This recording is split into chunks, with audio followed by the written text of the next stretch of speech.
nuevamente en huelga de hambre. Todo eso, amigo, prácticamente está ajustando a las instancias del Estado peruano.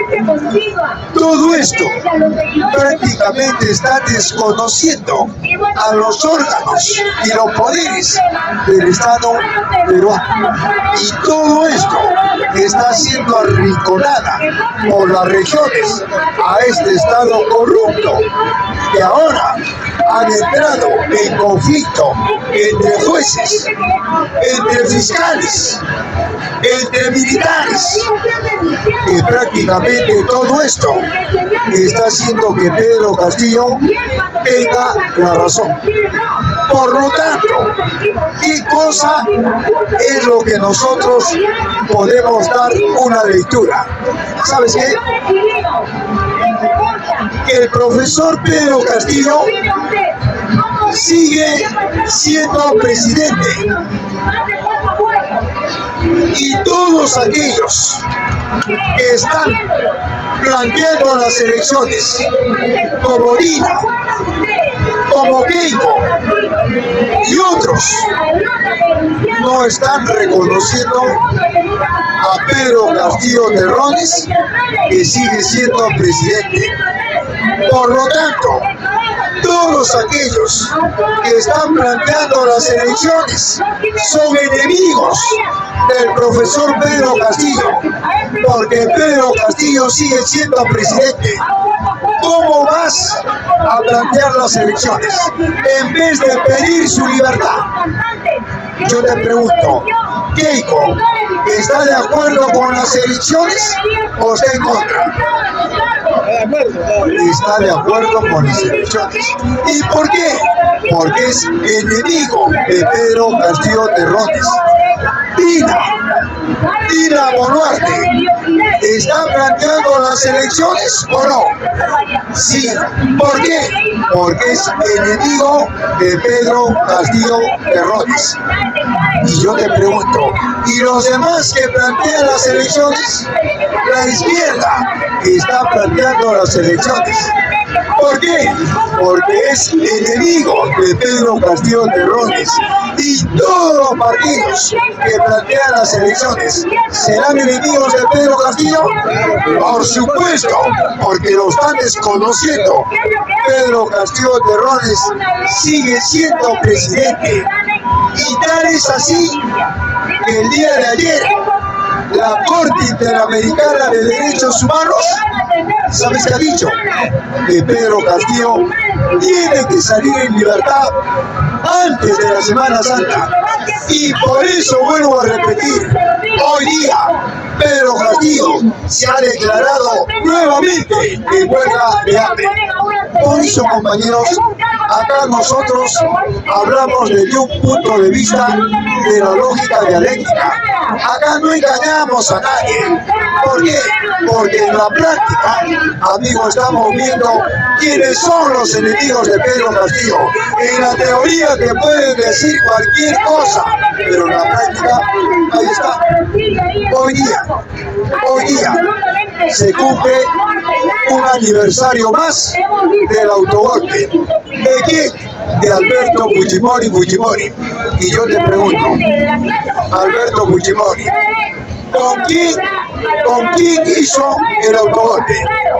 ¿Con quién lo hizo? Con las Fuerzas Armadas. ¿Quién crees que a Pedro Castillo lo arrestó inconstitucionalmente?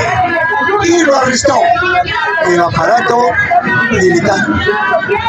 Y lo está respaldando a Dina Boluarte, el aparato militar. ¿Con quién reprimió Belaúnde al movimiento popular? ¿Con quién lo hizo? Con el aparato militar. ¿Con quién reprimió a Alan García? ¿Con quién reprimió al pueblo? ¿No sabes? Con el aparato militar. Alberto Fujimori, ¿con quién reprimió al pueblo? ¿Qué hizo con las universidades? ¿No lo militarizó? Entonces, compañero, ¿cómo crees tú que la vanguardia del Estado burgués va a solucionar este problema? No hay que ser ingenuos. El aparato militar es un instrumento del capitalismo para defender la propiedad privada, para defender este Estado y para defender a los corruptos. Y lo estamos viendo ahora, como entre militares se están señalando. Eso es. Estamos viendo cómo es que el capitalismo maneja la economía y las sociedades con el aparato militar. Por eso, compañeros, creemos que acá la única salida es el respaldo que le damos al campo. ¿Y el campo qué está haciendo? El campo está planteando las elecciones. ¿Qué está haciendo ahorita el campo? ¿Qué está haciendo Puno? ¿Qué está haciendo Cajamarca, Arequipa, Huancavelica, Huánuco, Apurímac, Piura? ¿Qué están haciendo? ¿Por qué no hablan de eso los cabezas de ANFA, los que quieren las elecciones? ¿Por qué no hablan de eso? Porque no están de acuerdo con el movimiento campesino, no están de acuerdo con el movimiento obrero, no están de acuerdo con los mineros. No. Quieren las elecciones. Y yo te pregunto, las elecciones durante 203 años ¿ha dado solución? Sí, ha dado solución para el rico. Es una solución para los grupos de poder. Es una solución a las grandes transnacionales, a las grandes corporaciones, pero no para el pueblo. Las elecciones son enemigos del pueblo, y lo hemos dicho y lo hemos visto en la historia del Perú. Por esas razones, nosotros estamos de acuerdo con aquellos hombres que labran la tierra, siempre y cosechan, y ahora dicen ellos, ya no va a exportar, ya no va a vender el Grupo Romero, ahora somos nosotros. Por eso es que hay un conflicto, y por ese conflicto es que el Estado peruano no puede exportar, no puede vender. Ahora hay un déficit fiscal porque el movimiento campesino está tomando sus tierras, y al tomar las tierras, Romero ya no puede vender lo mejor que siempre cosecha el campesino pobre. Por eso lo sacaron a Pedro Castillo, porque Pedro Castillo dijo, ¿sabes qué? En la reforma agraria o en la nueva ley agraria, el pobre campesino que labra la tierra, siembra y cosecha, él tiene que exportar, él tiene que vender, y no el Grupo Romero, no al licor. Y eso creó un malestar, y por eso y otras cosas lo retiraron. Nosotros acá reivindicamos esos 70 proyectos de ley. Nosotros acá reivindicamos y decimos que Pedro Castillo sigue siendo presidente, y por eso se ha pronunciado la Corte ayer, y por eso hoy día nuevamente Pedro Castillo ha retomado la huelga de hambre. Por esas razones, Pedro Castillo en la práctica te está diciendo que en vez de avalar el campo, en vez de respaldar al movimiento popular, está planteando las elecciones, igual que Keiko, igual que Dina Boluarte, igual que la extrema derecha, igual que los traidores.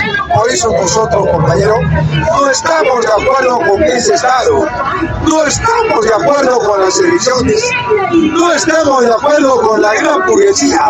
Nosotros estamos de acuerdo con el movimiento popular, estamos de acuerdo con los vastos sectores populares, estamos de acuerdo con los destacamentos populares, porque ellos son, a través de su lucha, que han reivindicado y les ha costado muertes lograr sus derechos. Por eso, compañero, creemos que este día hay que recordar como la historia más negra de este estado, que es lo que hizo Alberto Fujimori.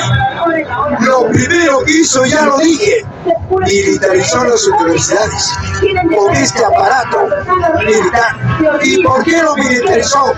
Con las ideas. En el gobierno de Fujimori, tú no podías hablar contra el capitalismo porque te desaparecían. No podías estudiar bien porque había todo un control y era un delito ser joven y estudiante, y peor si llevabas un libro debajo del brazo.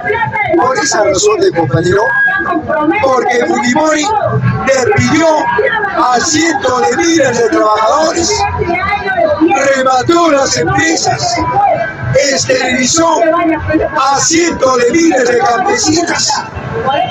Oiga, y todo eso lo hizo con la Fuerza Armada, con el aparato militar. Todo aquel hombre del campo, todo aquel minero, todo aquel pobre que reclamaba sus derechos, que le decía terrorista. Y acá hay elementos que repiten. Mucho cuidado, compañeros. Por eso, amigos, nosotros queremos que cuando el fujimorismo plantea las elecciones y cada vez que postula, pierde, porque el movimiento popular se acuerda lo que hizo en la década de 90, y así que postule a las elecciones 1000, 2000, 3000 veces, va a perder, porque el pueblo se acuerda de lo que hizo con su padre Keiko Fujimori, prácticamente ni a dónde lo mandó al país. Recuerda que la UNESCO, órgano de las Naciones Unidas, dice que el Perú en la educación ya no está en el último lugar. ¿Sabe qué dice la UNESCO? Órgano de las Naciones Unidas, que el Perú en la educación está debajo del último lugar. Esa es la obra de Alberto Fujimori. Ese es el trabajo que hizo el fujimorismo. Por esa razón, compañero, creemos que en este día hay que recordar a esos jóvenes, a esos hombres que ofrendaron su vida en aras de una patria libre para instaurar un régimen de justicia y de bienestar popular. Palmas, compañero, palmas por nosotros. Bien, compañeros. ¿Te repites acá alguna intervención, alguna pregunta? Porque esta tribuna se caracteriza por eso, por las preguntas y la confrontación de ideas, los debates. Yo tengo mi posición política.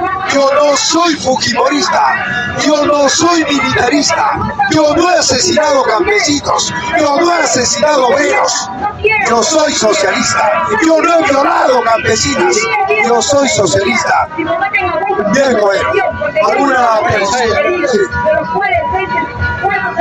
Profesor Jaime, muy buenas noches. Una pregunta, por favor. En el hipotético caso que el Estado peruano no acate el pronunciamiento de la Corte Interamericana de Derechos Humanos sobre el profesor Castillo, ¿qué le puede pasar al Estado peruano? Porque este gobierno se sostiene a sangre y fuego. ¿Sabías tú Porque este gobierno es ilegítimo que los supraorganismos, en otras palabras, los organismos internacionales, como la Corte, la OEA y las Naciones Unidas, dicen que ellos recomiendan, y está extendido en todo el orden, que toda recomendación, sea de la Corte, sea de las Naciones Unidas o de la OEA, tienen carácter de ley. Y si no, ¿qué le pasó a Cuba? ¿Qué le pasó a Nicaragua? ¿Y qué le pasó a Venezuela? El problema acá es con la derecha. Si la derecha, este Estado, no acata la orden que ha dado la Corte Interamericana, la OEA y las Naciones Unidas, el Perú puede ser bloqueado. Y yo te pregunto, si el Perú es bloqueado, dime, ¿con quién va a coordinar la extrema derecha? ¿Va a coordinar con Maduro? ¿Con Daniel Ortega? ¿Con Gustavo Petro? ¿Con quién se va a hundir este viejo Estado? Por eso, compañeros, creemos que es importante lo que ahora está pasando y lo que ha dicho ayer la Corte Interamericana y la acción que ha tomado hoy día Pedro Castillo de nuevamente revisar la huelga de hambre, porque es un golpe a este Estado, es un golpe al Poder Judicial, es un golpe al Ministerio Público, al Congreso, al Gobierno y a la gran burguesía, este grupo de militares. Bien, palma, compañero, palma para nosotros. Es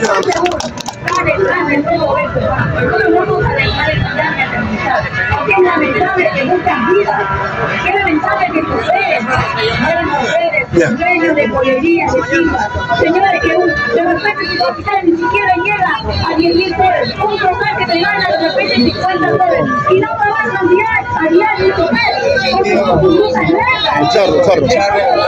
Charro Vega.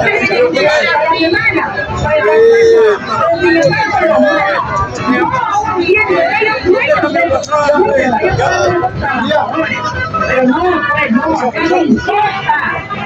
Ya no podemos con el grupo del terrorismo, del senderismo. Ahora vámonos a... Profesor, según acá los constitucionalistas peruanos, de derecha, dicen que el Estado peruano no es vinculante.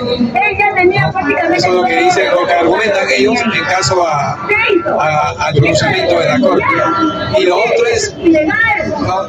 Si que llega a pasar lo que usted acaba de manifestar hace poco, el Perú sería declarado un país paria. Si no es vinculante las recomendaciones que hacen los organismos internacionales, entonces yo me vuelvo a preguntar, ¿por qué esos que dicen que no es vinculante, por qué no dicen por qué bloquearon a Cuba? ¿Por qué bloquearon a Nicaragua? ¿Por qué bloquearon a Venezuela? Que no son países comunistas ni socialistas. ¿Por qué lo bloquearon? Porque tiene carácter de ley. ¿Me dejo entender, compañero? Porque el Perú está adscrito a las Naciones Unidas, a la OEA y a la Corte, o no está inscrito. Porque crees entonces que el Estado quiere renunciar a los derechos humanos. ¿Por qué? Porque amigo es dependiente, pues hijo, ¿te das cuenta cómo el pez muere por su propia boca? Compañero, ¿algo más, amigo? ¿Alguna? Carlito, quería consultarle, mire, hoy ya se recuerda el autogolpe de Fujimori. ¿Podría decirnos qué significó el gobierno de Fujimori para el país? Muchos saben que se recuerda el autogolpe, pero no saben qué significó, sobre todo los más jóvenes. Bueno, lo dije temprano, hoy día se recuerda el autogolpe del 93, más de 30 años. ¿Qué significó? Ahí está, hoy día. Lo ha dicho no yo, lo ha dicho CNN, una prensa europea. Ha dicho que en Latinoamérica no, el primer país en la tuberculosis es el Perú. Lo ha dicho los organismos del Perú, el propio Instituto Nacional de Estadística. El bolsón de desocupados es el 75%. Y yo me pregunto, ¿quién echó a los trabajadores a la calle? Cientos de miles. ¿Quién cerró y remató las empresas? Alberto Fujimori.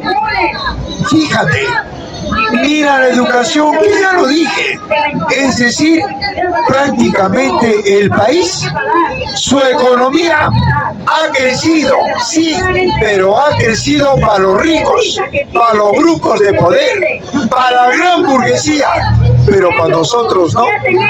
Un ejemplo, ya no hay cerro para vivir, todos los cerros están copados. ¿Eso es desarrollo? Eso es la extrema pobreza, porque el hombre del campo se viene a Lima, y Lima está sobrepoblada, bordea los 13 millones. ¿Eso es desarrollo? No, pues compañero, todo es remate y nada para el país.